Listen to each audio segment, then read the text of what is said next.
ఈ కాలేజీ ఈ మెడికల్ కాలేజీలన్నీ కూడా ప్రైవేట్కి ఇస్తే అంట ఏమవుతుంది, వాళ్ళు నిర్వహించి మళ్ళీ మనకిస్తారంట. ఎప్పుడు దాకా నిర్వహిస్తారు? నారా చంద్రబాబు నాయుడు గారు మీరిచ్చేది 66 ఏళ్లకి. 66 ఏళ్ల తర్వాత మీరుంటారా, నేనుంటానా, మీ అబ్బాయి ఉంటాడా, మనం బతికుంటామా అని అడుగుతున్నా.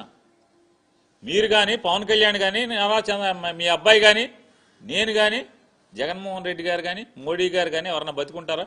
ఆఖరికి మీ సత్యకుమార్ ఏమన్నా బతికుంటాడా? జబ్బలు కొట్టుకుంటున్నాడు కదా నేనే అని. 66 ఏళ్ల తర్వాత మీరు ఎవరన్నా బతుకుంటారా? నేను ఎవరన్నా బతుకుంటాం? మనం ఎవరు బతుకుంటాం కదా.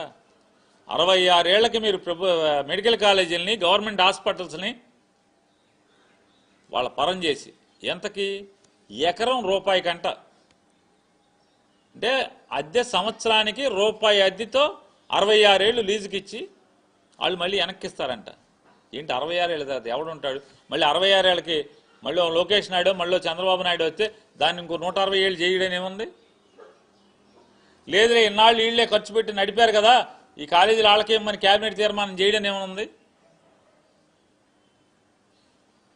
అంటే మాట్లాడే మాట జనం నవ్వుతారే, మనం తప్పుడు మాటని ప్రజలు ప్రశ్నిస్తారే అనేటువంటి భయం కూడా లేకుండా మీరు మాట్లాడుతున్నారు. చెప్తాడు, ఆయన చెప్తాడు.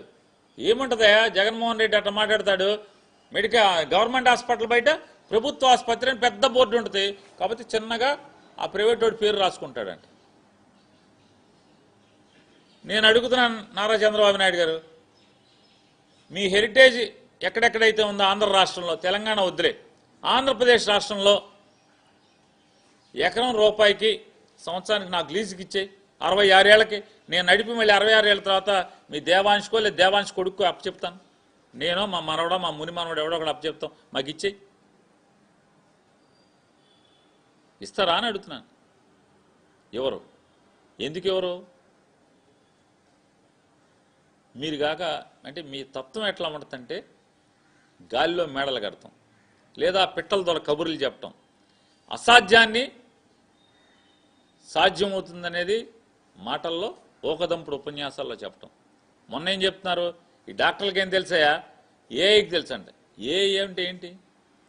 డాక్టర్లు ఇచ్చినటువంటి సమాచారంతో ఒక నాలెడ్జ్ హబ్గా అంటే లేదా ఒక డేటా సెంటర్గా తయారై నువ్వేమన్నా ప్రశ్న కొడితే దాంట్లోంచి అవన్నీ కలగలిపి దాంట్లోంచి ఏముందో అది తీసుకొచ్చిస్తుంది. దానికిను డాక్టర్ ఒకటే. నేను అడుగుతున్నాను నారా చంద్రబాబు నాయుడు గారు, మీకు జ్వరం వస్తే, మీకు సుస్థి వచ్చినప్పుడల్లా మీరు కంప్యూటర్ దగ్గర కూర్చుని కొట్టుకోకుండా నాగేశ్వర రెడ్డి గారు హాస్పిటల్కి పరిగెత్తుకు ఎందుకు వెళ్తున్నారు అని అడుగుతున్నా.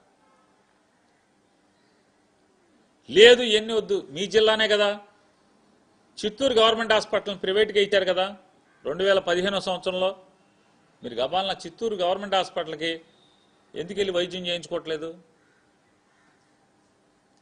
మీరు చెప్తున్నారు కదా గవర్నమెంట్ కన్నా అద్భుతంగా నడుపుతారు ప్రైవేట్ వాళ్ళని, మరి చిత్తూరు హాస్పిటల్కి ఎందుకు వెళ్తలే? ఇంతవరకు ఒక్కరోజన్నా 2015 నుంచి ఇవాళ దాకా ఒక్కరోజన్నా చిత్తూరు హాస్పిటల్కి వెళ్ళి ఒక బెడ్ ఏమైనా వేసుకున్నారా? మీరు ఒక ఇంజక్షన్ చేయించుకున్నారా? అక్కడ ఏం జరుగుతుందో కనుక్కున్నారా? ఆయన మాట్లాడతాడు, మీకేం అమాయకంగా మాట్లాడబాకండి, విలేకరులు మీకేం చేత కాదు, మీకేం తెలీదు, ఫీజులన్నీ అలాగే ఉంటాయి, సీట్లు పెరుగుతాయి, ఫీజులు అలాగే ఉంటాయి అంట. ఎందుకు ఈ పాపం మాటలు? చిత్తూరులో అపోలో హాస్పిటల్లో ఎక్కడన్నా ఫీజులు లేకుండా వైద్యం జరుగుతుందా? లేదా సీట్లు ఫ్రీగా ఏమైనా ఇస్తున్నారా?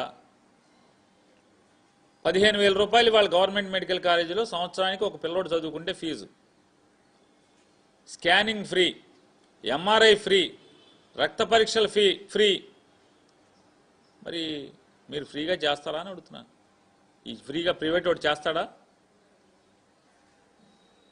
ఆఖరికి డయాలసిస్ చేసినా కూడా ఫ్రీయే కదా, వైద్యం ఫ్రీయే కదా, మరి ప్రైవేట్ వాడు చేస్తాడా? ఎందుకు చేస్తాడు? ఆఖరికి నేను అడుగుతున్నాను నారా చంద్రబాబు నాయుడు గారు, మీ బసవతారకం హాస్పిటల్లో మీరు మీ బామ్మర్ది కలిసి హాస్పిటల్ నడుపుతున్నారు కదా, దాంట్లో 70% ఫ్రీగా చూడాలని చెప్పని మీరు గవర్నమెంట్ దగ్గర స్థలం ఫ్రీగా తీసుకున్నప్పుడు మీరు అగ్రిమెంట్ అయ్యారు. మీరు ఫ్రీగా ఎవరికన్నా ఒక్కడికన్నా మీరు చెప్పండి, పలానాడు ఈ ఆంధ్ర రాష్ట్రంలో ఒక్కడికన్నా బరసతారకం హాస్పిటల్లో ఫ్రీగా పనిచేశారని చెప్పండి. ఎవరికి పనిచేశారు? హాస్పిటల్లోకి వెళ్ళగలరా? నేను చెప్తాను 70% ఇన్పేషెంట్లు ఫ్రీ అన్నాడు. అజమాయిషి ఇంతవరకు ఎవడు చూసినవాడు, ఎవడు పట్టించుకున్నవాడు, ఎవడు? ఎక్కడ జరిగిందా అని అడుగుతున్నాను. ఇవాళ జరగకపోగా మీరు మాట్లాడేటువంటి మాటలు ఏంటంటే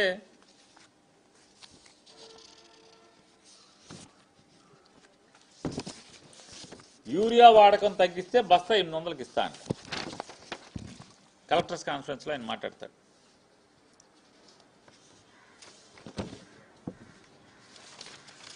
ఏడాదిలో నేరాలు తగ్గాలి. చంద్రబాబు నాయుడు గారు, నేరాలు పెరుగుతూనే తప్పితే, నేరాలు ఘోరాలు పెరగటమే తప్పితే ఆంధ్ర రాష్ట్రంలో ఎక్కడన్నా నేరాలు ఘోరాలు తగ్గినాయా అని అడుగుతున్నాను. ఆడపిల్లల మీద దాడులు, ఆడపిల్లల మీద హింస, ఆడపిల్లల మీద అఘాయిత్యాలు, ఆడపిల్లల్ని చెరబట్టి హత్య చేయటాలు మీరెక్కిన 19 మాసాలు 20 మాసాల్లో ఎంత పెరిగిపోయినాయి అనేది కనీసం మీకు స్పృహ లేదా అని అడుగుతున్నాను. ఎప్పుడు నిరంతరం ఏదో అన్న సామెతగా వండితే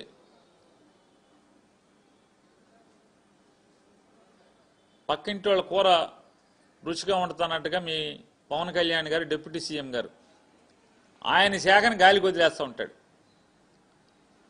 ఉపాధి హామీలో 7-8 మాసాలుగా కూలీలకు డబ్బులు పడవు. అతను నోరెత్తడు, పట్టించుకోడు, సమీక్ష చేయడు. ఏదో పండగ అన్నాడు, ఏదో గ్రామ పండగ, గ్రామాల పండగ అని ఏదో చెప్పాడు. పల్లె పండగ, పల్లె పండగ. రోడ్లు వేసినోడికి ఎవడికన్నా బిల్లులు పడుతున్నాయా? ఎవడికి పండగ? మీకు పండగ, మీ ఎమ్మెల్యేలకు పండగ. 4%, 6%, 10% వసూలు చేసుకున్న మీ ఎమ్మెల్యేలకి పల్లి పండగ పండగ. కాంట్రాక్టర్లకు ఎవడికి పండగ? పనిచేసిన వాడికి ఎవడికి పండగ? ఆడికి బిల్లు లేరా? మీరు మీ శాఖను గాలికి వదిలేసి వాళ్ళు ఏం చేస్తున్నారు?